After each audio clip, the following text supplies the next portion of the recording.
இந்த வீடியோவில் நம்ம என்ன பார்க்க போறோம்னா மகர ராசிக்காரர்களுக்கு ஜனவரி 2026 ஆண்டின் முதல் மாதமான ஜனவரி மாதம் எப்படி ஒரு மாதமாக பலாபலன்கள் நிறைந்த மாதமாக மகர ராசிக்காரர்களுக்கு பிறக்க போகுதுன்னு பார்க்க போறோம். சயின்டிபிக் வேதிக் அஸ்ட்ராலஜி முறையில் மிகைப்படுத்தாமல் துல்லியமாக பார்க்க போறோம். பரிகாரங்கள் அது மாதிரி மூட நம்பிக்கையில் போகாமல் ஒரு கிரகமும் எந்தெந்த இடத்துல இருக்கும் பொழுது எது மாதிரி கர்ம பலன் நீங்கள் போன ஜென்மத்தில் செய்த பாவ புண்ணியங்களுக்கு தகுந்த மாதிரி இந்த ஜென்மத்தில் நீங்கள் எது மாதிரி சாதகமான பலன்கள் சாதகமற்ற பலன்கள் அனுபவிக்க போறீங்க. உங்களுடைய ஜாதகத்தில் கிரகங்கள் எப்படி இருக்கு. இப்போ கோச்சாரத்தில் நீங்கள் பிறந்த ராசி ஆகிய மகர ராசிக்கு இப்போ கோச்சாரத்தில் சனி, குரு, ராகு, கேது, மாத கிரகம் என்று சொல்லப்படுகிற சூரியன், செவ்வாய், புதன், சுக்கிரன்லாம் எப்படி இருக்காங்க. அதை பொறுத்து எது மாதிரி ஒரு தாக்குதல் எது மாதிரி ஒரு தாக்கம் உங்கள் வாழ்க்கையில் வரப்போகுது. ஜனவரி மாதம் எப்படி இருக்க போகுது, முதல் 2 வீக்ஸ் எப்படி இருக்க போகுது, 3rd and 4th வீக் எப்படி இருக்க போகுது, தை மாதம் எப்படி பிறக்க போகுது, ஜனவரி மாதம் எப்படி பிறக்க போகுது அப்படிங்கிறத நம்ம பார்க்க போகிறோம். இப்போ பாருங்க, மாதத்தின் முதல் 2 வீக்ஸ் எப்படி இருக்குன்னா சூரியன், செவ்வாய், புதன், சுக்கிரன் எல்லாமே ராசிக்கு 12ஆம் இடம் என்று சொல்லப்படுகிற விரயஸ்தானத்திலிருந்து குருவின் பார்வையில் இருக்கிறார். ஸோ ஏதோ ஒரு சுப முதலீடுகள் செய்யக்கூடிய வாய்ப்புகள் உண்டு. வெளிநாடு வெளிமாநிலம் டிராவலிங் உண்டு. சில பேர்த்துக்கு அது இருக்கும், சில பேர்த்துக்கு இது இருக்கும். சில பேர்த்துக்கு பார்த்தீங்கன்னா ஷேர் மார்க்கெட் அது மாதிரி விஷயத்தில் இன்வெஸ்ட்மெண்ட் பண்ணக்கூடிய அமைப்புகள், ஒரு லோன் எடுத்து ஒரு வண்டி வாங்குறது, சுப விஷயங்கள் பண்ணுறது, வீட்டுக்கு வேணுங்கிறது செலவு பண்ணுறது, ஒரு கடன் வாங்கி ஒரு அபிவிருத்தி பண்ணுறது, அது மாதிரி குடுக்கல் வாங்கலுக்கு தேவையான விஷயங்கள், கொஞ்சம் இன்வெஸ்ட்மெண்ட், ஒன்று வித்துட்டு ஒன்று வாங்குறது, வாங்கிட்டு ஒன்று விற்கிறது, அது மாதிரி சில ஃபினான்ஷியல் டிரான்சாக்ஷன் அதிகமாக இருக்கக்கூடிய ஒரு மாதமாக பர்டிகுலர்லி ஃபர்ஸ்ட் 2 வீக்ஸ் இருக்குதுங்க. இதில் சில நல்ல ஒரு முதலீடுகள், நல்ல ஒரு இது செய்யக்கூடிய அமைப்புகளும், நல்ல தசாபுக்திகள் போய்கொண்டு இருக்கக்கூடிய மகர ராசிக்காரர்களுக்கு உண்டு. மகர ராசிக்காரங்க பார்த்தீங்கன்னா ஒன்றா அவிட்ட நட்சத்திரம், உத்திராட நட்சத்திரம், திருவோண நட்சத்திரத்தில் பிறந்திருப்பாங்க. திருவோண நட்சத்திரத்தில் பிறந்தா சந்திர திசை தான் முதல் திசையில் போயிட்டு இருக்கு உங்களுக்கு. அடுத்து வரக்கூடிய உத்திராட நட்சத்திரமாக இருந்தால் சூரிய திசை போயிட்டு இருக்கும். அவிட்ட நட்சத்திரம்னா செவ்வாய் திசை தான் உங்களுடைய முதல் திசையா இருக்கும். அதுக்கு அடுத்து வரக்கூடிய ராகு, குரு, சனி, புதன், கேது திசைகள்ல தான் நீங்க வாழ்ந்துட்டு இருப்பீங்க. அதுல என்ன மாதிரி திசைகள் போயிட்டு இருக்குங்கிறத வச்சு நம்ம ஒண்ணுமே துல்லியமான பலன்கள் நம்ம சொல்ல முடியும். இப்ப பாருங்க, இந்த முதல் 2 வீக்ஸ்க்கு அப்புறம் 3rd and 4th week, second of தை மாசம் பிறந்ததுக்கு அப்புறம் எல்லாம் செவ்வாய், ராகு, செவ்வாய், சுக்கிரன், புதன், சூரியன் எல்லாமே பார்த்தீங்கன்னா ராசிக்குள்ளேயே வரார். குருவின் பார்வையிலிருந்து விலகிறார். இது எப்படி இருக்குன்னா கொஞ்சம் சுப முதலீடுகள் அது மாதிரி விஷயங்கள்லாம் ஃபர்ஸ்ட் வீக்கில் பண்ணக்கூடிய அமைப்புகள் முடிஞ்சதுக்கப்புறம் கொஞ்சம் அதை நோக்கி அதை செயல்படுத்துறதுக்காக சில டென்ஷன் ஆகி சில ஸ்ட்ரெஸ்ஃபுல்லாக நம்ம சில வேலைகள் செய்கிறோம். அதை அச்சீவ் பண்ணுறதுக்கு, அந்த டார்கெட்டை அச்சீவ் பண்ணுறதுக்கு சில ரிஸ்க் எடுக்கிறோங்கிற மாதிரி அமைப்புகளை கொடுக்கக்கூடிய அந்த அமைப்பு நல்லாவே வாழ்க்கையில் நம்ம என்ன பண்ணணும், ஏது பண்ணணும் அப்படிங்கிற கிளாரிட்டி கொடுக்கக்கூடிய அமைப்பு இதெல்லாமே இருக்கு. ஏன்னா ராஜயோகாதிபதி சுக்கிரனே ராசிக்குள்ளே வரும்பொழுது நமக்கு ஆம்பிஷன் வளரும், உத்வேகம் வளரும். நம்ம வாழ்க்கையில் அதிகமாக நம்ம வரணும், ஜெயிக்கணும் அப்படிங்கிற ஒரு அமைப்பு கண்டிப்பாக கொடுக்கும். ஸோ கண்டிப்பாக பார்த்தீங்கன்னா மகர ராசிக்காரர்களுக்கு ஒரு மாற்றங்கள் நிறைந்த ஒரு மாதமாக கண்டிப்பாக ஜனவரி மாதம் 2026 இருக்கு. அது சிலதெல்லாம் ஒரு விரயங்கள் கொடுக்குற மாதிரியும், ஒரு இன்வெஸ்ட்மெண்ட் பண்ணுற மாதிரியும், ஒரு பண விஷயத்தில் அதிகம் டிரான்சாக்ஷன் பண்ணுற மாதிரியும், இடம் விட்டு இடம் மாறுற மாதிரியும், ஒரு ஃபாரின், நார்த் இந்தியா, வேறு மாநிலம் ட்ராவல் பண்ணுற மாதிரியும் சில விஷயங்கள்லாம் உண்டு. சில சீனியர் சிட்டிசன் உடல் உபாதைகள் இருக்கிறவங்களுக்கு ஹாஸ்பிட்டல் போகக்கூடிய அமைப்புகள் காட்டுகிறது. அதுலேயும் கொஞ்சம் கேர்ஃபுல்லாக இருக்கணும் நீங்கள்.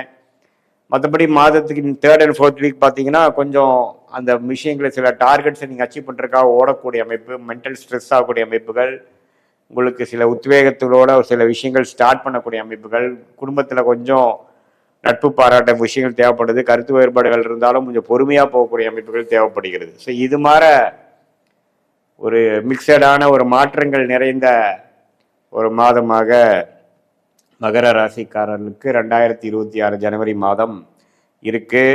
இப்போ நீங்கள் எந்த தேதியில், எந்த நேரத்தில், எந்த ஊரில் பிறந்தீங்கிற ஜாதத்தையும் இப்போ நம்ம பேசின கோச்சாரத்தையும் மிக்ஸ் பண்ணி சேர்த்து வைத்து பார்க்கும் பொழுது இப்போ உங்களுக்கு என்ன தசாபுக்திகள் போய் கொண்டிருக்கிறது, நீங்கள் பிறந்த முதல் திசை செவ்வாய் திசையா, சூரிய திசையா, சந்திர திசையா, அது பொறுத்து இப்போ உங்களுடைய வயதில் என்ன தசாபுக்திகள் போய் கொண்டிருக்கிறதுங்கிறது தெரிந்து நீங்கள் என்ன லக்னத்தில் பிறந்தீங்க, ராசி தான் மகரம், இப்போ நீங்கள் மகர லக்னத்தில் பிறந்தீங்களா அல்லது வேற என்ன லக்னத்தில் பிறந்தீங்க, அந்த லக்னத்துக்கு இப்போ போய்கொண்டு இருக்கக்கூடிய தசாபுக்திகள் எத்தகைய ஒரு தசாபுக்திகளாக இருக்குது அப்படிங்கிற மாதிரி விஷயங்கள் எல்லாம் நாம் ஒருங்கிணைந்து பார்த்து அதுக்கு தகுந்த மாதிரி சயின்டிஃபிக் வேதிக் அஸ்ட்ராலஜி முறையில் துல்லியமான பலன்கள் எடுத்து அடுத்த வரக்கூடிய ஷார்ட் டேர்ம் எப்படி இருக்குது, அடுத்து வரக்கூடிய லாங் டேர்ம் எப்படி இருக்குது, உங்களுடைய லைஃப் பேட்டர்ன் எது மாதிரி அமைப்பில் இருக்குது, முதல் ஆஃப் நல்லா இருக்குமா, செகண்ட் ஆஃப் நல்லா இருக்குமா, மிடில் பீரியட் நல்லா இருக்குமா, மிட் லைஃப் கிரைசிஸ் மாதிரி ஏதோ விஷயம் வருதா, எப்படி அதுலேருந்து தப்பிக்கலாம், எது மாதிரி விஷயங்கள் காட்டுது, திருமண விஷயங்கள் எப்படி,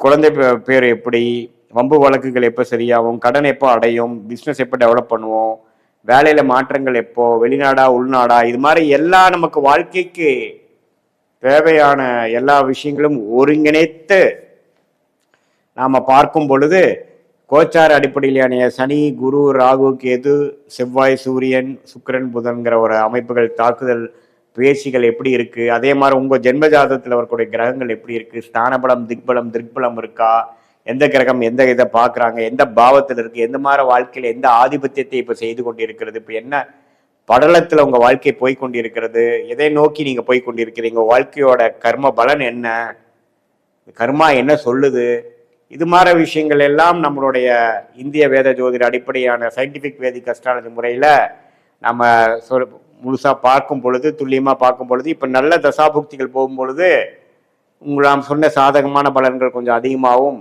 ஒரு மாதிரி சுமாரான தசாபுக்திகள் போகும் பொழுது நம்ம சொன்ன சாதகமற்ற பலன்கள் தூக்கலாகவும் இருக்கக்கூடிய அமைப்புகள் இருக்குங்க. ஸோ இதில் நமக்கு என்ன போயிட்டு இருக்குங்கிறது பார்த்து அதுக்கு தகுந்த மாதிரி முடிவுகளை பொறுமையாக எடுத்து சஞ்சலப்படாமல், ரெஸ்ட்லெஸ் ஆகாமல், ஃப்ரஸ்ட்ரேஷன் ஆகாமல் நம்மளுடைய டைம் லைன்ஸ் என்ன, ஏன்னா நம்ம வாழ்க்கைங்கிறது பார்த்தீங்கன்னா 60 வயசு 70 வயசு 80 வயசு வரைக்கும் வாழும் பொழுது ஒரு லாங் ப்ராசஸ். எத்தனை மிஸ்டேக்ஸ் பண்ணாலும் அதை திருத்தி நம்ம வரக்கூடிய அமைப்புகள் உண்டு. ஒரு பட்டாம்பூச்சி போல ஒரு 4 நாளில் 10 நாளில் நம்ம வாழ்க்கை இல்லை. நம்ம வாழ்க்கை வந்து ஒரு பெரிய மரத்தன் ரேஸ் மாதிரி ஒரு நீண்ட தூர ஒரு ரேஸாக இருக்கிறனால நம்ம இப்போ எந்த பர்டிகுலர் ஸ்டேஜில் நம்ம போயிட்டுருக்கோம், அடுத்து வரக்கூடிய கர்வ்ஸ், அடுத்து வரக்கூடிய இதெல்லாம் எப்படி இருக்குது, சேலஞ்சஸ் எப்படி, எந்த நேரத்தில் எது மாதிரி விஷயங்கள் பண்ணலாங்கிற டைம்லைன்ஸ் தெரிஞ்சிருச்சுன்னா அதுக்கு தகுந்த மாதிரி திட்டங்களை தீட்டி தேவையற்ற விஷயங்களை தவிர்த்து நம்மளுடைய பிராப்தத்தை தெரிந்து அதுக்கு தகுந்த மாதிரி முடிவுகளை எடுத்து சமய விரயங்கள், பொருள் விரயங்களை தவிர்த்து நம்மளுடைய பிராப்தம் என்ன, நம்மளுடைய யோகமான துறை என்ன, எது மாதிரி விஷயங்கள் எப்போ பண்ணலாங்கிறதெல்லாம் இந்திய வேத ஜோதிட அடிப்படையிலான சயின்டிஃபிக் வேதிக் அஸ்ட்ராலஜி படி நம்மளுடைய கர்ம பலன் எப்படி செயல்பட போகிறது, ராசிக்கு எப்போ பார்க்கணும், லக்னத்துக்கு என்ன பார்க்கணும், ரெண்டையும் மிக்ஸ் பண்ணி எது மாதிரி விஷயங்கள் நடக்க போகுது, எது மாதிரி நேரத்தில் நம்ம எது மாதிரி விஷயங்கள் செய்தால் நம்மளுடைய லாபங்கள் வந்து ரெட்டிப்பாக வரக்கூடிய அமைப்புகள் உண்டுங்கிறத தெரிந்து நாம் வாழ்க்கையில் ஒரு கிளாரிட்டி பெற்று நம்ம அது பிரகாரம் நம்ம வாழ்க்கையை நடத்திமேனால் கண்டிப்பாக வாழ்க்கையில் எளிதில் வெற்றி பெற முடியும், எதிர்நீச்சலை தவிர்க்க முடியும் என்பதை சொல்ல விரும்புகிறேன். மீண்டும் மற்றொரு காணொலியில் சந்திக்கிறேன். நன்றி, வணக்கம்.